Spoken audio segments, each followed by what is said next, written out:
आपण पाहतात रायगड जिल्ह्यातील निर्भीड निष्पक्ष बुलंद आवाज न्यूज रायगड स्वाभिमान। श्री सोमनाथ सारसोली आयोजित क्रिकेट स्पर्धेत प्रचिती 11 वसई संघ विजयी। रोहा तालुक्यातील सारसोली येथील सालाबादप्रमाणे यंदाही मकर संक्रांती निमित्ताने सोमनाथ क्रिकेट क्लब सारसोली चषक 2024 पर्व 33वे ओव्हरआर्म क्रिकेट टेनिस स्पर्धेचे आयोजन केले। 13 जानेवारी ते 15 जानेवारी या कालावधीत या स्पर्धा पार पडल्या।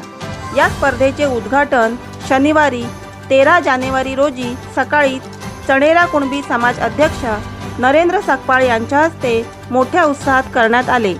यावेळी सोमनाथ क्रिकेट क्लबचे अध्यक्ष, ग्रामस्थ, क्रिकेटप्रेमी आदी मान्यवर उपस्थित होते। या स्पर्धेच्या अंतिम सामन्यात प्रचिती 11 वसई व जय हनुमान विरजोली यांच्यामध्ये लढत झाली। या अटीतटीच्या लढतीत संघ मालक लहू खेडेकर यांच्या प्रचिती 11 वसई संघाने बाजी मारत प्रथम क्रमांक 1,11,111 रुपये व भव्य चषक पटकावला, तर जय हनुमान विरजोली संघाने द्वितीय क्रमांक 55,555 रुपये व भव्य चषक पटकावला। तसेच श्री सोहम गोवळवाडी संघाने तृतीय क्रमांक 27,001 रुपये व भव्य चषक पटकावला। चतुर्थ क्रमांक श्री सोमनाथ सारसोली संघाने 27,001 रुपये व भव्य चषक पटकावला।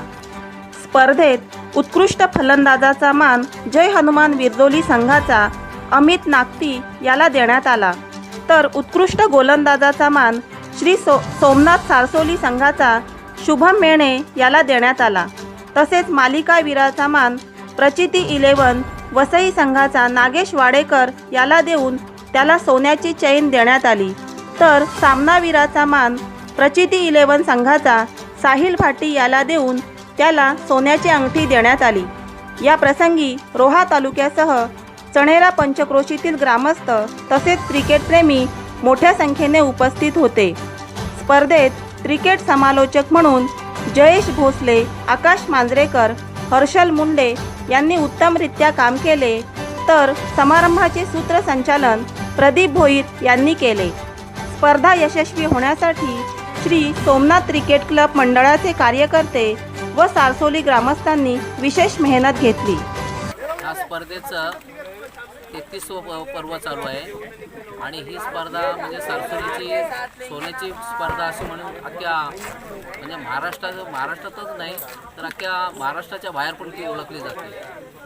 येत्या 16व्या वर्षापासून ही आम्ही माझ्या वयाच्या 16व्या वर्षात ही चालू केलेली स्पर्धा आणि आज तिचा 33वं पर्व म्हणजे अगदी म्हणायला गेलात तर हे बऱ्यापैकी पर्व आहे। म्हणजे अगदी मुलांचा चांगला सपोर्ट लहानापासून मोठ्यांपर्यंत तर बघायला गेलात तर माझ्याबरोबर 10 वर्षाची मुलांपासून ते अगदी 65 ते 60-70 वर्षाची अशी माणसं माझ्याबरोबर आहेत।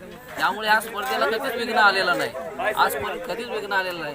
त्यामुळं सर्व माझ्या पाठीराख्यांचा प्रत्येकाचा मी अगदी आभारी आहे आणि ही स्पर्धा जोपर्यंत माझ्याबरोबर आहेत ते सगळेजण तोपर्यंत मला तर वाटत नाही थांबेल असं मला वाटतं। माझे ग्रामस्थ तर माझ्या पूर्ण पाठीमागे आहेतच आणि तसेच माझे पाहुणसर जे अगदी छोटेखाने होत पण अगदी आपल्या यथाशक्तीने बरेच देतात। ठीक आहे। रायगड स्वाभिमानसाठी सत्यप्रसाद आडाव, चणेरा। नवी मुंबई व रायगड जिल्ह्यातील ताज्या बातम्या आणि घडामोडी पाहण्यासाठी सबस्क्राईब करा न्यूज रायगड स्वाभिमान लाईव्ह चॅनेल आणि दाबा बेल आयकॉन।